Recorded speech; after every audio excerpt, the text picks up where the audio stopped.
Mr. Mengal, can you please state your full name and spell both your first and last name for the court reporter, please? Jason, Leemengel. It's Jason Lee Mengal. Yes, Roger. Where do you work? At the moment, I was working for FedEx, but I'm going on a deployment to the Ukraine, so You're the Army owns me. currently taking a leave? I took the month off. Okay. Yeah. And you said you're going on a deployment to Ukraine. What's your military status? I'm on Title 10 right now, I believe. Are you a medic in the military? Roger, yeah. And just because I don't use Roger in my normal Oh, yes. course of Yes. work, that's a yes, correct? Yes. Thank you. How long have you been in the military as a medic? It's going on like 10, 12 years-ish. Does that require some travel, both in the United States as well as outside of the country? Just travel. It's mostly like stateside lately, relief efforts and things like that. And how old are you? I am 35? April 6, 84. We'll say that. April 6, 84.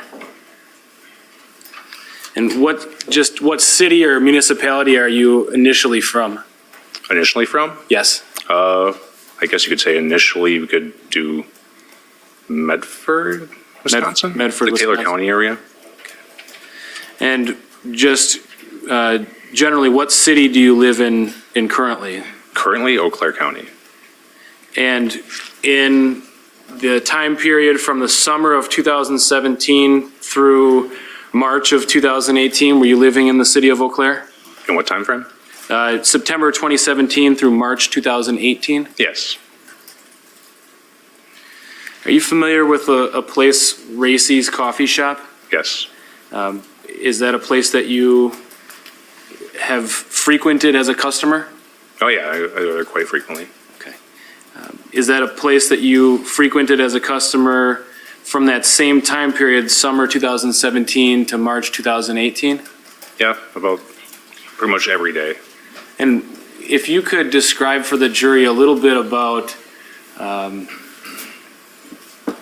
the clientele at Racy's, and I'll ask you some specific questions. Is it more of an artsy place, or is it more of a sports bar? What's the typical clientele? It's kind of like an intersection of like all people. So we have, veterans, we have motorcycle guys, we have liberals, we have Democrats, Republicans, like everybody. It's kind of like a melting pot where everyone just goes and sits on the benches and they have conversations in an open forum. And it's a very understanding place where people are free thinkers and there's no recourse like for your thought. Is it by the name Racy's Coffee Shop? Is coffee the main product sold there? I mean, yeah, they have coffee, but there's also the nucleus, which serves food. But So is that connected to? they're connected inside, yeah. Would it be common or uncommon for me to walk into Racy's and see somebody with a philosophy book or a journal? No. Students go there a lot to study, so So that would be common? yeah, very common. Is it a place that you would go to just grab a cup of coffee and head out, like maybe at Starbucks, or is it a place you'd go and, like you said, sit on the bench? It's a place for procrastination, I think. A lot of people go there with intentions of like studying but it's like a unified procrastination. It's kind of like, it makes it okay. So we can indulge in our vices, like people go there to smoke and they really shouldn't be just, because it's communal. So like you all, Is it a lot of the same regular customers and regular employees when you go there? I mean, there's like monthly people that come like once or twice a month, but there's definitely daily. Like they call themselves, or we call like Racy's rats, pretty much. Just like The Racy's Rats? pretty much, just like hanging out at the coffee shop. And you said smoke cigarettes. Does that happen out on the bench? Yeah, the benches are kind of like, that's where people like wax poetic and stuff like that. And What? the what? What did I hear you said?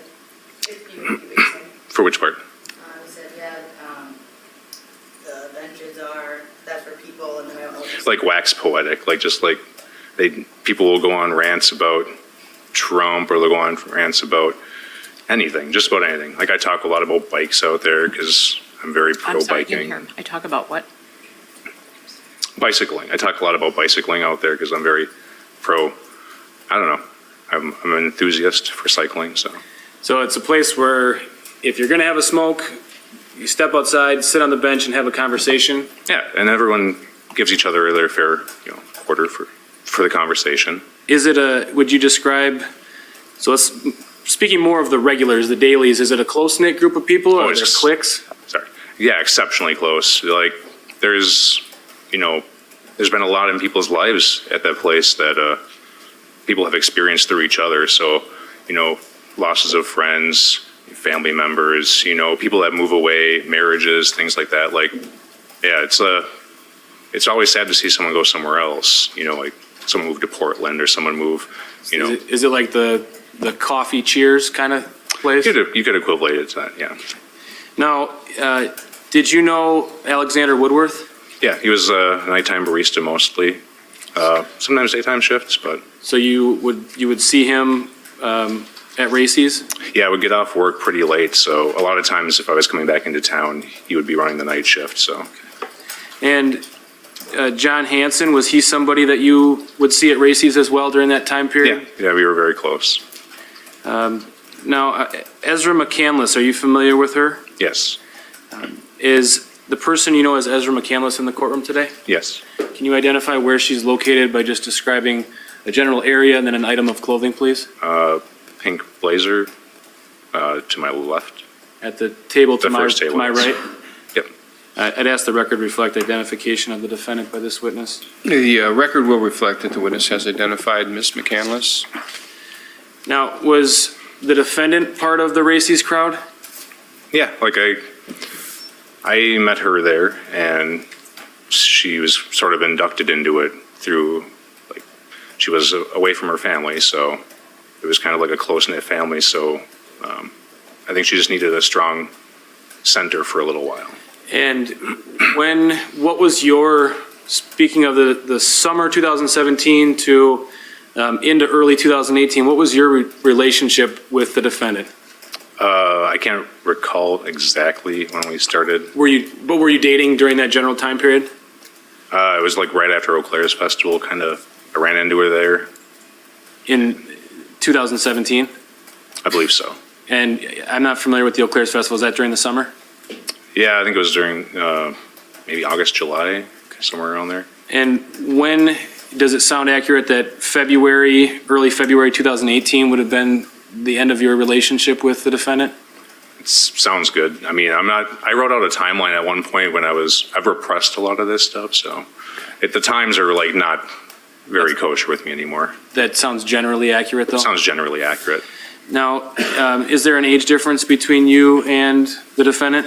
Yes. I did not know as large when I started, but And when you say you didn't know it was that large when you started, did you think she was older than she actually is? I thought she was older, and there were like strange, like, I noticed on a random, like I noticed a tassel, like a high school tassel from like your hat hanging in the car the first time we had met. And then I was going to look and see what year that said, and it was gone like the next time I met her. So I was like, But like, yeah, like I think it was like she never mentioned her age, but like I had heard like her life stories. So like I was assuming at that age. And if you're 35-ish now, Yeah. would she be about 13 to 15 years younger? Yeah, something like that. Okay. Now, what city or municipality is the defendant from, if she ever told you? I think she she was in Stanley, I believe, living with her mother and father, but she was supposed to be, I'm not sure if she was residing in Marionette, I'm not sure how to pronounce. But originally her family's from The Stanley area. Yeah, I think she was going to college up there, but she was back. And looking at the time period when you first met, so after the Eau Claire days in 2017, can you describe, or where did you first meet the defendant?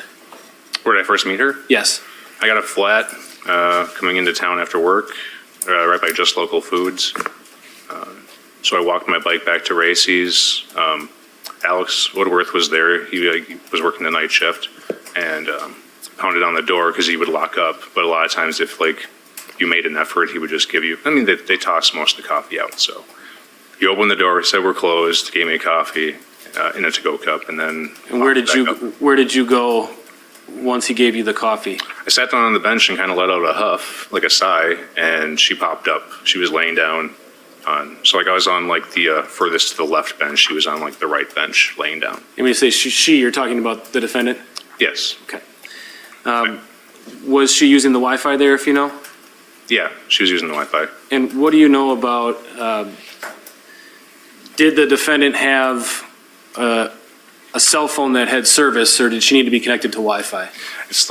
She didn't have service on her phone, and those like I am saying she, but at that moment when I met Ezra, I did not know whether she was binary, non-binary, male, female, but I recognized a female, and I think we actually maybe had a conversation about it at that time, but Okay, so I don't know if there's a way that they would like me to refer to pronouns. we'll refer to Mr. McCandless as the defendant. And, Okay, that works. And that's how I'll refer to her. So you grabbed a coffee from Alex, Alex shut the door, you sat down, and the defendant popped up off a different bench, is that right? Yes. And did you start talking? Yeah, we talked. I'm not entirely sure what we talked about, but we talked for quite a while. So you drank some coffee, smoked some cigarettes, I assume? I mean, I was drinking coffee. I don't think she had any with her, but Okay. smoked smokes. And I think she didn't actually smoke back then, but she might have bummed one. And then you just kind of hung out? Was it into the early morning, or do you not remember? The sun wasn't coming up yet, but I eventually went home, and I didn't think we were going to ever see, like, we talked a little bit about art and stuff. So she had followed me on Instagram, or we had like exchanged Instagram information. And I thought that was kind of it, because under my impression, she was just there for the Eau Claire Festival. And I didn't expect to see her again. And when was it in relation to that first meeting that you started dating the defendant? I would say within 2 weeks, maybe. I'm not. That's an approximation? I have a date written down at some point, but I think it was like in July at some point when we actually made it like we're going to be dating. July 6th kind of makes sense to me for some reason. And that would be 2017? Roger. Or yes. Yeah. And did the defendant eventually move in with you? She moved in. Approximately how long after you started dating did she move in? Relatively quickly. I mean, I asked my roommate if it would be okay. Things weren't so good on her home front. It seemed like she was having trouble getting back into school. And I was like, well, if you want to work, you want to pick up a job, work here, split went through ways, that works for me, you know? Do you think it was a couple weeks, a month, approximately, after you first started dating? It was fairly soon. I mean, Alex seemed my roommate, Alex Zink, seemed very surprised that it happened so fast, but we all seemed to like her, and she seemed to be part of the group, so. And that brings me, so there's Alexander Woodworth, and then there's Alex Zink, right? Yes, my roommate at the time was Alexander Zink. And Alexander Woodworth. Two different people? Two different people, yes. Alex Zink, is the last name Z-I-N-K? Yes. Okay. And did he, or during that time period, did he have a girlfriend who also lived there? Jenna, I don't think, was living there at the time. Jenna was still, I believe, living with Elon and Dieter McCallum, I believe. Elon and Dieter McCallum, I believe. And Jenna is that Jenna Van de Zand? Van de Zand, yep. If she wasn't living there, did she eventually move in? She eventually moved in, yes. That's Jenna? Yep. Okay. So for a time, it sounds like it was for sure you, Alex, and the defendant, and then Jenna at some point I moved think we in? were all four residing there at one time. I believe so. Were there certain arrangements made for rent? It was like a verbal contract, and, I mean, it's not like I don't know how you would put it. It was more of a verbal, like, me and Alex had the rent, and then the idea was that she would find an occupation of some sort. I think she started working at Joanne Fabrics, and just like kick in what she could. But we were all trying to help her get back into school or do something with her art, because she was really involved in the art community. And I mean, it's not like we were going to like put her on the street. So there was a loose understanding the defendant would kick in, whether it was utilities or rent? Yeah. Did she ever kick in for those? I think she did at one point for a little bit, but I think times were kind of tough and she had to take part of it back. You said she worked at Joanne Fabrics. Do you know, was that a full-time job or less than full-time? I don't know if she was full, it was quite a few hours because it was during the seasonal time, so I'm not sure if she was hired on as seasonal help or if she was hired on as part-time, but was working like full-time hours, but she was gone pretty often for like, I'd say about a month or so. And she was like very optimistic like during that period. Did you get a feel, or did she ever tell you if she had lots of money or if she was struggling? I kind of knew she was not doing the greatest, but like, she was always fairly charitable. Like around the holiday season, she spent a lot more on us than I thought she probably should have, which, I mean, was appreciated because it is the holidays, but at the same time, I was hoping she would look out for herself. Did the defendant have a car? She had a silver Impala. In that silver Impala, did it have some drawings on it? Yeah, she painted it. The top had a bird. I think it's a shrike on a bike. So I want to focus on the time period of when the defendant moved in with you and Alex, and then Jenna was there as well. Was your relationship roommates, or, and I'm specifically talking about you and the defendant, was it roommates or were you intimate? What was the general nature of the relationship? It was intimate. Were you exclusive, at least as far as you Yes. knew? Yeah, I was exclusive. So you weren't seeing anyone else? Nope. Did you think she was seeing anyone else? What time period are we talking about? Let's say up until, from the time she moved in until the end of 2017. I'd say pretty confident Okay. Confident that she wasn't seeing anyone? that she wasn't seeing anyone. Yes. Did you see each other daily? Yeah, I mean, we lived together, in passing sometimes, usually at the coffee shop, usually, at home, depending on what day it was. I mean, I was working weird hours, but How would you communicate if you weren't just crossing paths or at the house together? Would you call, text, Instagram? yeah, I don't know if she had a texting app at that point. She had used a Text Now app or something at one point, but it was mostly just Facebook Messenger and Instagram for the most part.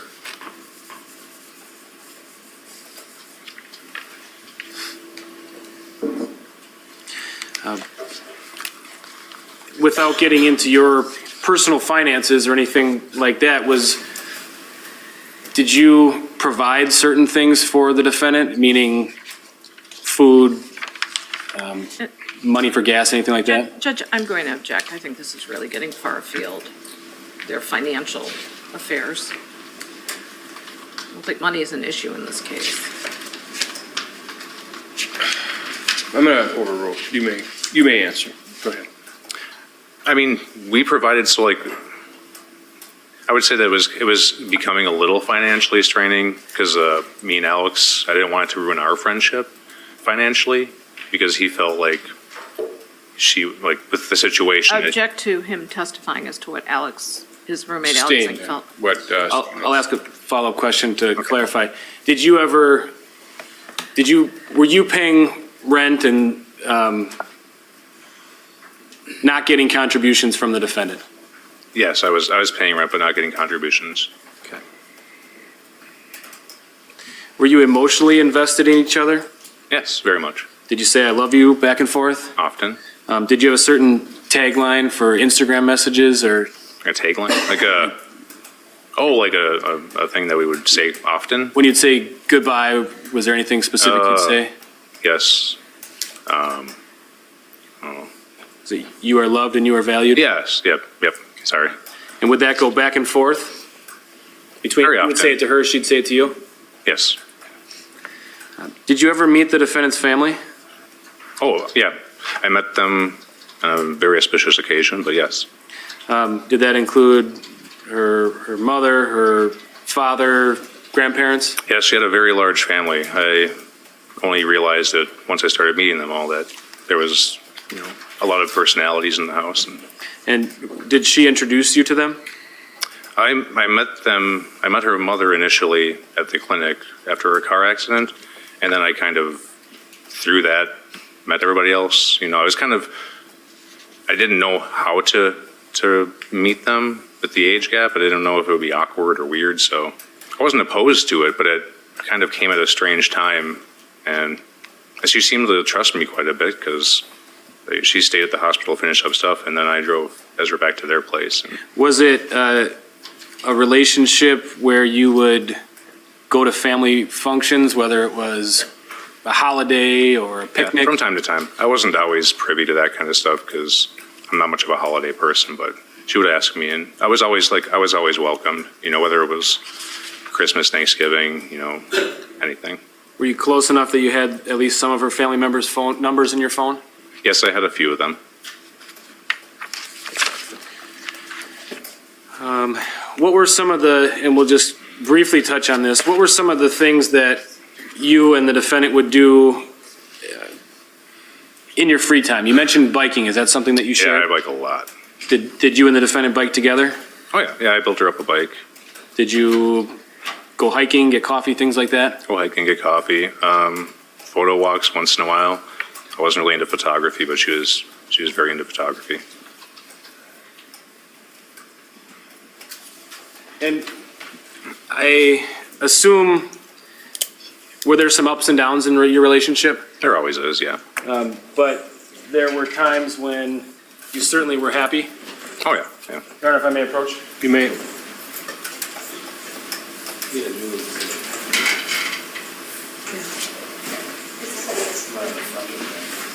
What's the number gonna be? I'm going to show you what's marked as Exhibit 684. All right. Do you recognize the people in these photographs? Yeah, that's me. Is that you and the defendant? Yes, me and Ezra. Okay, and is that a series of photographs taken during your relationship? Yes. Okay. I would move Exhibit 684 into evidence and ask for permission to publish briefly. Any objection? No. All right, Exhibit 284 will be received. 684. If I said 284, I apologize. 684?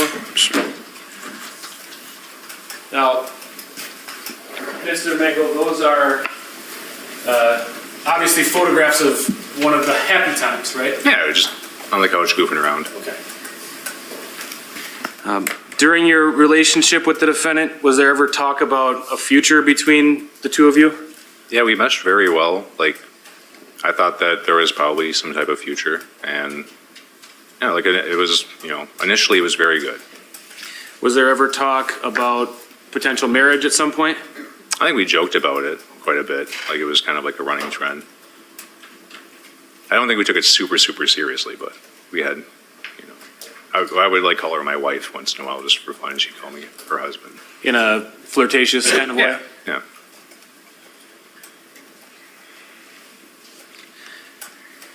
Did you ever talk about having children together?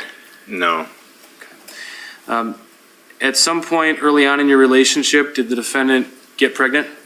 Yes. And that was pregnant by you? I do not know, who's. As far as you know, there's no reason. Yeah, at the time I was, assuming that. You were in a sexual relationship with her in that time period, correct? Yes. And as far as you know, it was at that point, it was As far as I know, it was exclusive at that point. Okay. Yes. And was that in the September-October time period in 2017? I believe so. I think it was right before her birthday, When is her birthday, if you remember? October 6th, Okay. I believe. And it would have been 2017 because that's the time period that you were dating, right? Yes, we were dating. How did you find out that the defendant was pregnant? Well, I kept trying to talk her into going into the clinic because she was she was vomiting a lot. She just seemed really sick, lethargic. She wasn't putting on any weight. And I thought she had mono or something. So she was like, well, I don't have insurance. I don't have the money for this. I don't want to go in. And I was like, you need to go in because you know, this is just like medic Jason talking, like, I'm worried for you. You shouldn't be puking this much. And, yeah, we went in and she got, one of the baseline tests they do is a pregnancy test. And she was told she was pregnant? Yes. Did the defendant shortly thereafter have an abortion? Yes.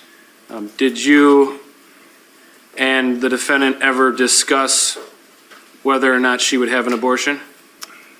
Not really verbally. It was kind of at the, when they told her that she was pregnant, I didn't say anything, and she's asked for paperwork, and I'm Judge, I'd operating. like to approach the bench.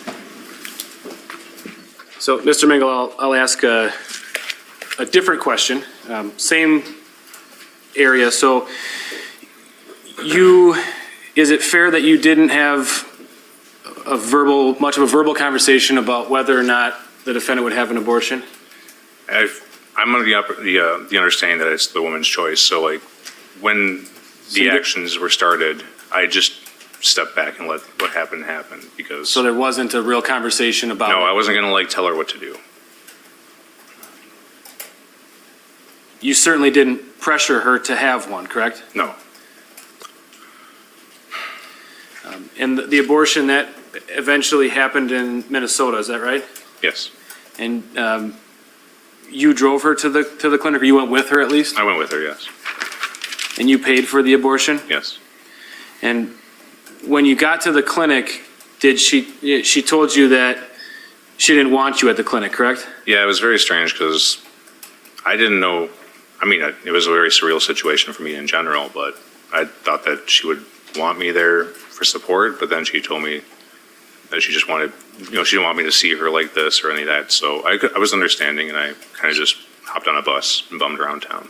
So you just kind of rode the buses Rode the buses, bummed around, yeah. and eventually went back to the clinic? Yeah, after I got a message from her.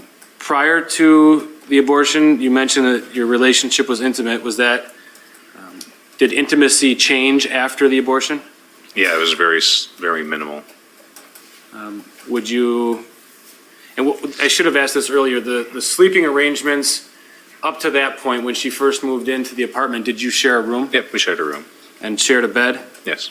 After the abortion, did you end up sleeping on the couch or on the floor? I slept on the couch quite a bit. It was just hard on me. And would the defendant sleep in the bed? Yeah, she would try to coax me upstairs, and I just wasn't emotionally ready for it. So the couch was in a different room altogether? Downstairs, yeah. Now, shortly after, or sometime within the months after the abortion, did you take a trip to California? Yeah, I went with my friend Josh. And Where in California did you go? well, we flew into Detroit first, then we went to San Francisco, took the Redwood Coastal Transit up to Arcata. It's like where the redwoods are. What was how long were you gone approximately? About a week. And what was the purpose of the trip? He had some stressful things in his life at that moment, and I had a lot of stress. And I think, but we had talked about it at the coffee shop, and Ezra was supportive. She's like, we've all been through a lot, and the redwoods is like a place of like growth, and there's all this beauty and plants and stuff. So maybe going there would help me recenter myself and being out in an environment besides Eau Claire, because Eau Claire is a great town to miss. It's a good place to come home to sometimes. It can get a little too much sometimes. Now, was that November, December time period, or? It sounds about right. Okay. I have dates written down somewhere, but I've repressed a lot of this stuff. It's been And hard. at some point, you actually created a little bit of a timeline. Well, I'll come back to that. I want to go ahead a little bit we'll talk about January into February of 2018. Are you familiar with the game Dungeons and Dragons? Oh yeah, D&D. And you said D&D? Yeah, D&D. Okay. If you could explain for the jury what just generally that is. You roll dice. It's kind of like a game of chance, but like you get to, I'm saying like a lot. it's improv with your friends. So you create a character, you go to a place, and someone runs the whole session, and the rest of the players, create like whatever, a bard or a cleric or something, and like the whole idea is to like get you involved, and like Josh, who ran the campaigns, he would create these environments for your personality, your character to like go through. Is it just a social, like people getting together to play a board game kind of thing? There's nothing like digital about it. It's just, a board, or not really even a board. It's just like they'll do like a map so we can draw out where we're doing things or what's going on. And sometimes tokens. It's mostly just a chance to like play a make-believe with your friends again. So it's kind of fun. Was that a kind of a getaway for you? Yeah, we did that on Monday nights. Was that a regular Monday night thing? For quite a while, yes. Yeah. Did the defendant ever get in the way of you going to those Monday night events?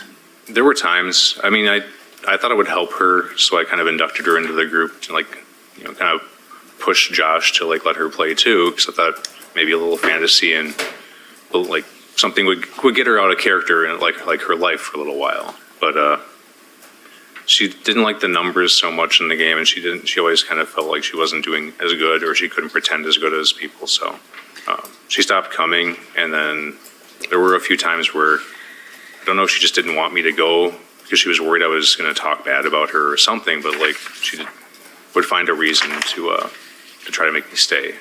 And was there a regular reason that she would give you to try to make you stay? She would get manic at some times and threaten like self-harm. So she would threaten self-harm, you said? At times, yes. And would she tell you if she wanted you to come home or she wanted you to stay or what? She wanted me to stay, and I felt really bad a lot of these times because it was like it always seemed to be the one Judge, day. I'd like to approach the bench. Very short recess. I'm sorry. We're gonna have you just step out for a few minutes. All rise. All right. As long as we're on this, we just had a sidebar, so we'll clear this up right now. The defense objection is basically related to the court's pretrial ruling about lay opinions. And Mr. Mengal's probably not aware of that necessarily. And just in his testimony here, he gave an opinion about Ms. McCandless being, quote, manic, quote, and then threatening self-harm.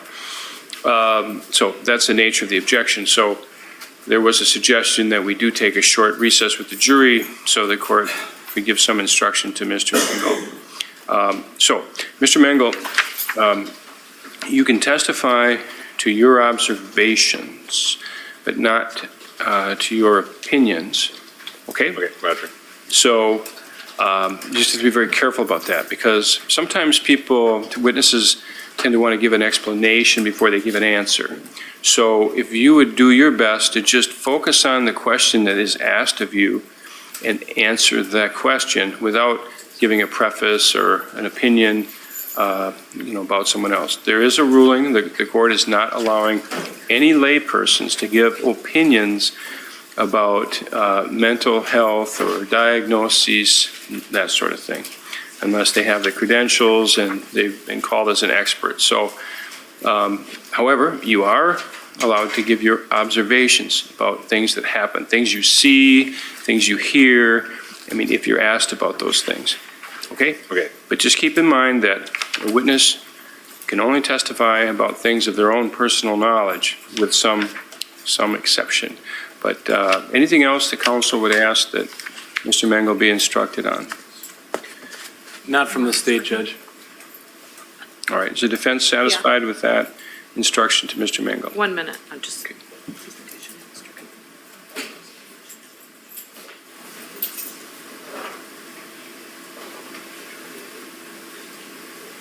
yeah, I'd ask for his comment about her being manic to be stricken from the record. And the court to instruct the All jury right, to well, return that. frankly, that's water over the dam at this point. So that's going to stand, as the defense had indicated in the sidebar. They've waived it up until now. I don't believe the state was trying to elicit that opinion.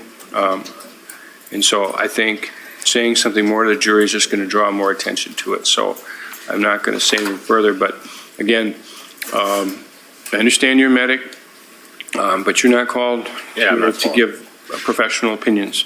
And so, again, stick to observations and, just focus on what is asked and try and limit your answer to what the attorney asks, okay? Roger. Okay, so let's bring the jury back in. All rise. Thank you. Please be seated. All right, and Mr. Hahn, you may continue your direct examination. Thank you. Mr. Mengal, I'm going to shift gears a little bit. You mentioned before that you know an individual, John Hanson, correct? Yes. How long have you known John Hanson? Probably about 4 or 5 years. Do you remember how you first met him? I believe it was actually at D&D. Josh was running a campaign, and I met him and his wife at the time. Would you consider yourselves, and we'll focus really on the summer 2017 through March of 2018, so the same kind of time frame we've been Yeah. talking about already. Were you friends at that time? Yeah, exceptionally close.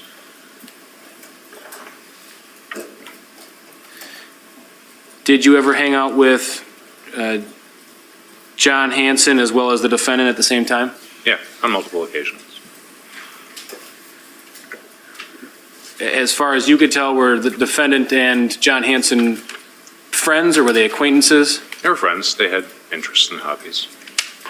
Now, was there a time period that was there a date when you saw from the outside of your apartment, John Hanson and the defendant inside of your apartment? There were multiple times, I guess, but yeah, there was one specific one at the. Was there I guess we'll call it an incident that you observed?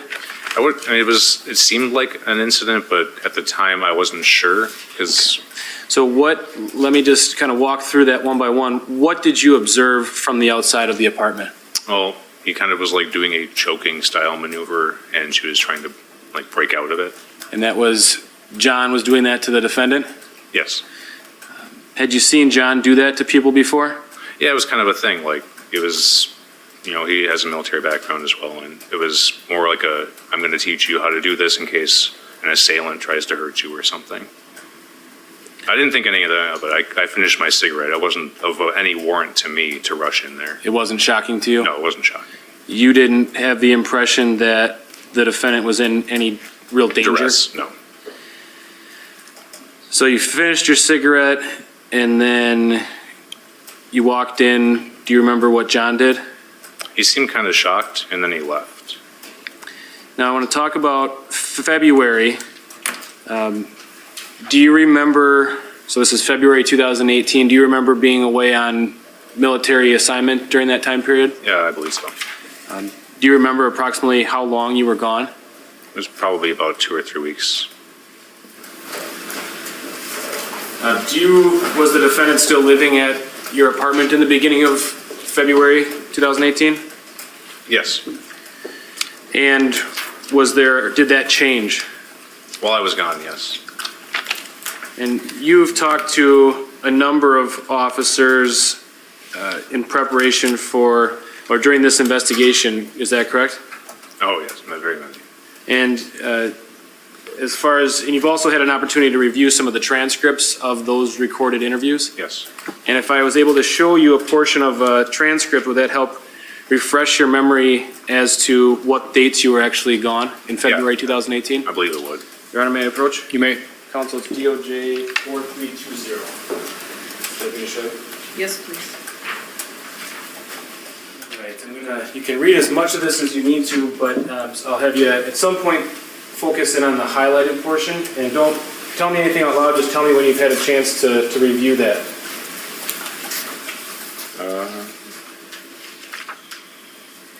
Yeah, I reviewed it. Does that refresh your recollection as to when you were gone? Yes, it says. And then I'll take this away from you, and if you could just tell me Based on your refreshed recollection, what dates approximately you were gone in February 2018? It said 4th to 14th, I believe. Or I didn't know I was going to have to read it out. Sorry. I was reading my own words. I wasn't sure I was going to have to speak them again. 05 to 13. Okay. And what were the dates that you were gone, if you recall? 05 to 14. So February 5th to February 14th, 2018? Yes. Do you remember getting, you said that the defendant living with you at the apartment changed while you were gone. How did you become aware that that changed? We had a conversation one night. She seemed kind of distant, but I didn't think anything was too amiss. And the next morning, she had messaged me that she needed to move out. Did that catch you off guard? Yeah, very. Do you remember if that was at the beginning or the end of that time you were gone? It's kind of like in the middle of it, I believe. Did the defendant actually move out of the apartment? When I returned home, her stuff was gone. So yes.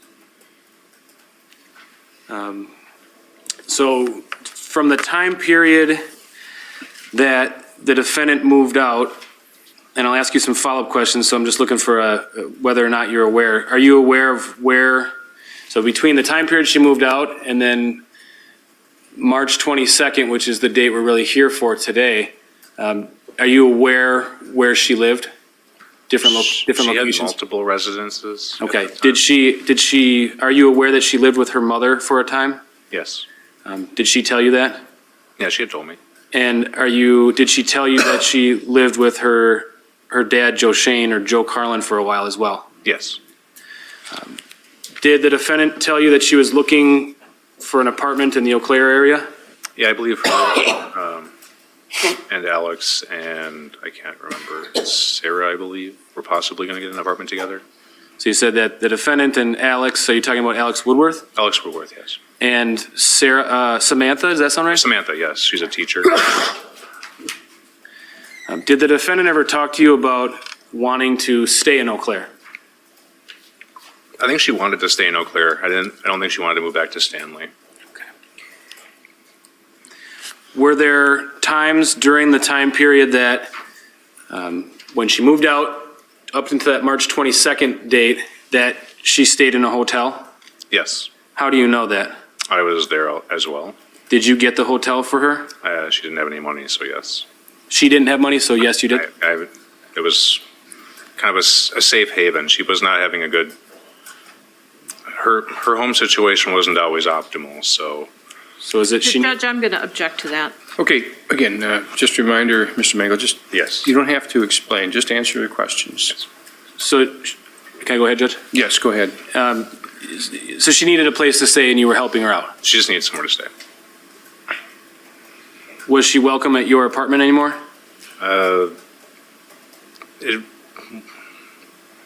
Alex and Jenna had kind of voiced their opinion on it.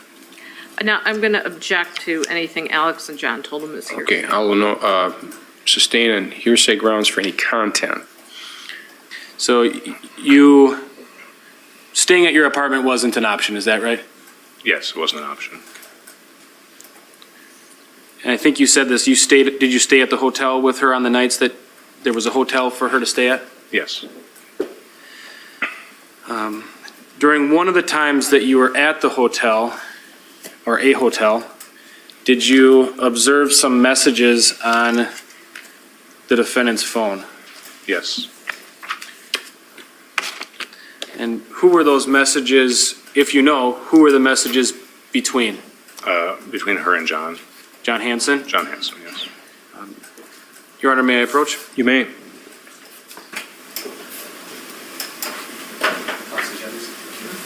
I'm going to show you what's marked as Exhibit 473 first, 474, 475, and 476. So first of all, if you could look at 473, do you recognize what that, just a yes or no, do you recognize what that document is? Yes, I recall this. Is that a snapshot of some of the messages you saw on the defendant's? Yeah, I screenshotted them and sent them to my phone. So when you say screenshotted, do you mean you used Yeah, her device? I used multiple buttons, and I think I did that, or maybe I took a photo. I can't recall for sure at this moment, but Is that an accurate copy of the messages you remember seeing on the defendant's phone? of just this first one or the entire? Just the first one first. Yes. And then if I could have you look at Exhibit 474, please. Okay. And the same question, do you recognize those messages? Yes, Are those again messages between the defendant and John Hanson? they are. And are those messages that you snapshotted on her device and sent to you or took a picture with your device? Either of the, I can't recall for sure which, but I sent them to myself. And again, is that an accurate copy of the messages that you remember seeing? They are. And the next exhibit, I believe, should be 475, is that correct? Yes. Same question, do you recognize those as being messages that you observed on the defendant's device between the defendant and John Hanson? Yes. And again, you either captured them somehow They and captured them somehow, yes. sent them to your phone or kept them on your phone? Yes. And those are accurate as you remember them? Yeah, they haven't been altered or anything. They're accurate. And then the final one, I believe, is Exhibit 476. Are those again accurate messages between the defendant and John Hanson as you saw them on her device while at the hotel in the time period we talked about? Yes. And are those accurate as you recall them? Yeah, as accurate as I can recall. Your Honor, I'd move Exhibits 473 through 476 into evidence and ask to publish to the jury by putting out the Elmo. All right, previous objection noted, preserved for the record. Court will receive Exhibits 473 through 476 and may be published to the jury.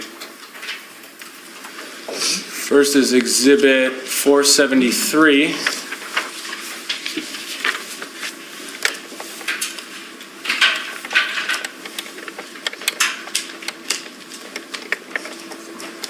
And Mr. Mengal, those are dated February 11th, 2018, is that correct?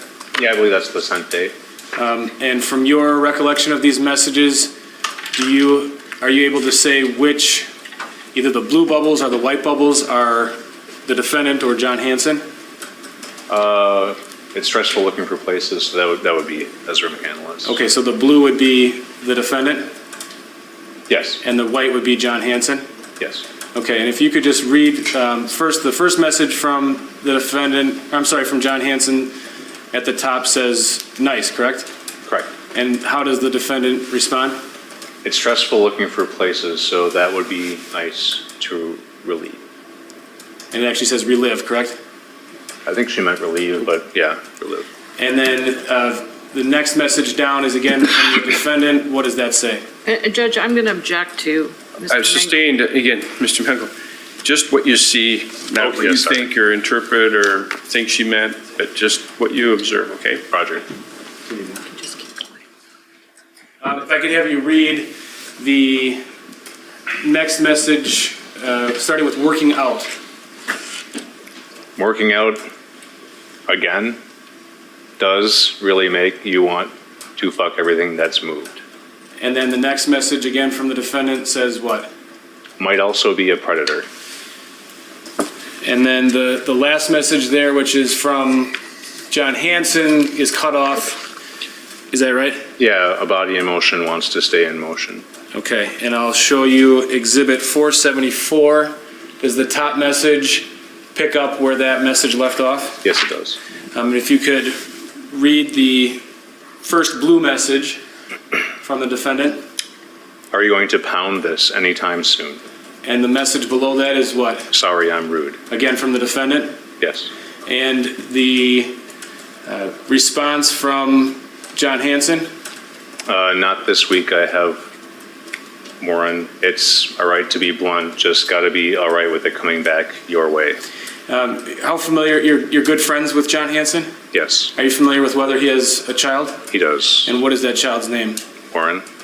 And the message below that from the defendant, the final one on this screenshot, is what? just let me know when I get my next in and out.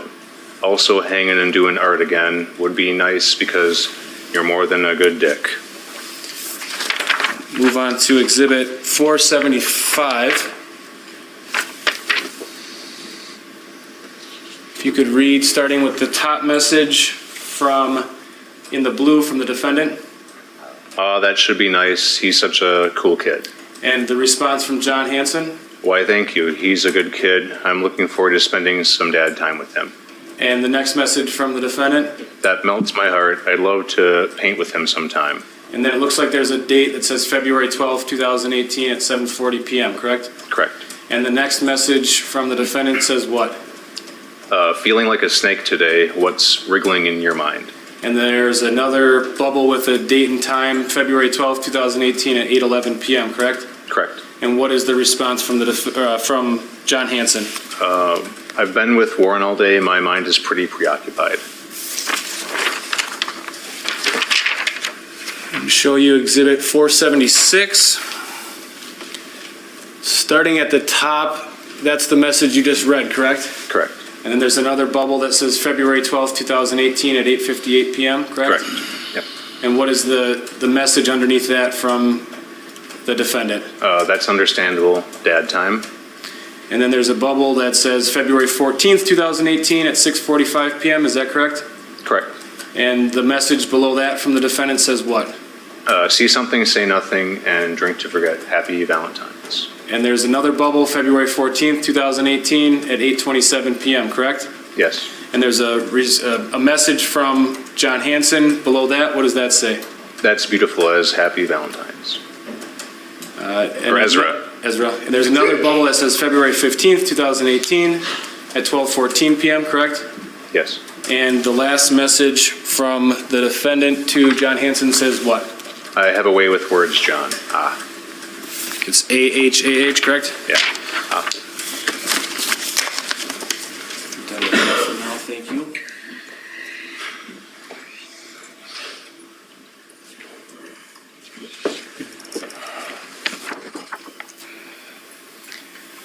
Was there a conversation that followed your discovery of those messages? Yeah, we had a conversation And that was a conversation between you and the defendant? between me and the defendant and between me and John via telephone. Now, let's start with your conversation between you and the defendant. What did the defendant tell you about those messages? She insisted that it was of a malicious manner, like that it wasn't what I thought.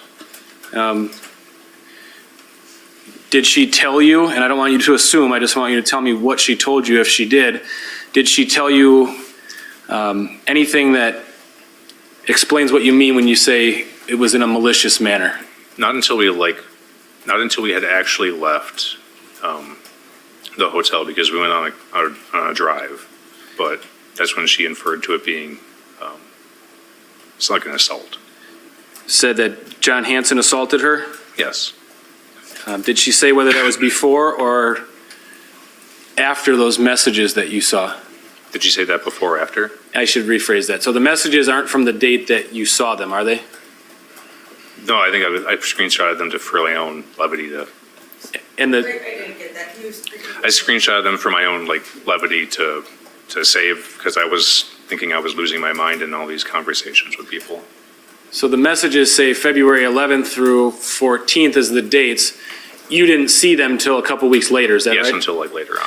So did the defendant tell you that as she described it, the assault by John Hanson occurred before or after the dates on the messages?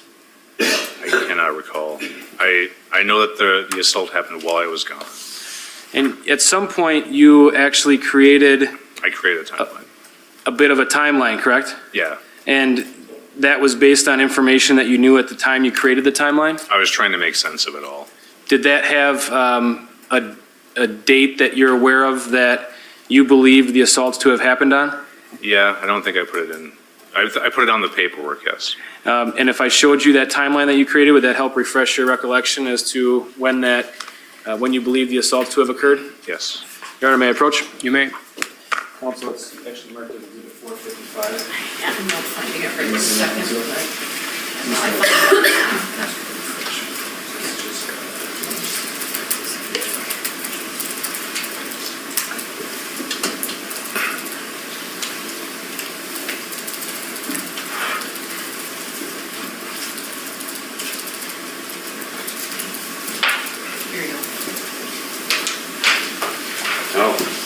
Mr. Mengal, does this look like the timeline that you created? Yes, this is the one I gave to the police officers. And I'm going to ask you just to review it, and then I'll ask you some follow-up questions once you've had a chance to take a look and see if it refreshes your memory. Yeah, it's the second hash mark on here. Okay, so you've had a chance to review that document. Does that refresh your recollection as to when Yes. you believe the assaults occurred? 4 or 5. As February 4th or 5th? Yes, the hash mark, second hash mark on there. And again, we're talking about the 2018 time period, right? Yes, So that would have been before the dates on the messages we looked at on the screen, correct? yeah, the 4 and 5 is because the assault was, there were 2 assaults apparent. One at night and one in the morning prior, like afterwards. So I was under the impression it was she had been at his house, and then the next day was also. And we'll walk through that in a second here. You said that the conversation initially was between you and the defendant, and then there was a phone call to John Hanson. Did you confront him about what the defendant was telling you Yes, and about what the messages showed? yes. And did John Hanson tell you that initially there wasn't a sexual assault, there wasn't a sexual encounter? There was nothing at all, he said at first, and once I produced things, the stories changed, and I just didn't know who to trust. Okay. And we'll just walk through this step by step here. So you said that there were really 2 incidents, and we based on your timeline, we're looking at February 4th and February 5th. What specifically did the defendant tell you happened during the February 4th incident? The nighttime one? Yes. They had all been drinking together. They were kind of giving her a hard time for not keeping up, so she was trying to like drink with the boys, I guess, and And let me just stop you there. Who was they? They were drinking together. John and Ryan, Is that John's roommate at the time? John's roommate, yes. So John, Ryan, and the defendant were drinking, right? Yes. What did the defendant tell you happened next? She stated that she was being taken upstairs. Well, she had puked in the toilet quite a bit. Ryan went to bed, and she was taken upstairs and laid in bed. And she just assumed, she assumed that she was being taken care of, like she could just use the bed then. Did the defendant tell you what she said John did next? She said that she felt her tights being pulled down at some point. Did the defendant say that John had sex with her? She says when she woke up, she said that something felt off. She says in the moment of it, she was blacked out, drunk pretty much. So That's what she said? vaguely. And I didn't mean to interrupt, I'm sorry. Yeah. That was information that she told you. Yeah, that there was, that a woman will know some things if something has happened in the morning. Did the defendant tell you if John told her to go into another room? I think I believe he asked her to go into a different room, yes. I can't recall though for sure. Okay. Now, it sounds like a nighttime incident, and then did the defendant tell you that if she stayed over at John's house that night? She stayed over and he dropped her off in the morning, I believe. So on February 5th, 2018, you referenced the second assault. What specifically did the defendant tell you happened on February 5th? She said that he dropped her off. She said that he played kind of coy to it, that nothing had happened. So he dropped her off. To use the bathroom. Was that dropped her off at the apartment that At our apartment, yes. Okay. You said John came in to use the bathroom? That's what I believe she had stated, And what did the defendant tell you happened next? that there was a second assault at the apartment. Did the defendant tell you where that happened in the apartment? On my bed. Our bed. Were you still in a dating relationship with the defendant at the time of that assault on February 4th, Yes, as well as February 5th? yes.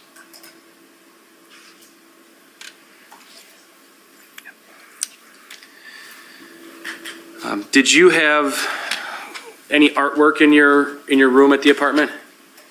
There's lots of pieces of art in the apartment. Yeah. Was there a specific piece hanging over the bed? Yes, there was. Do you remember if that painting over the bed was there when the defendant and John Hanson were in there on February 5th, 2018?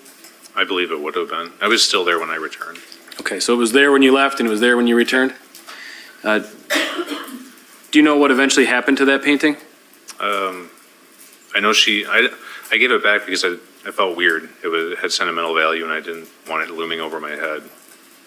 But I think I believe she traded it with Maxwell. Is that Max Martinson? Yes. They did like an art swap.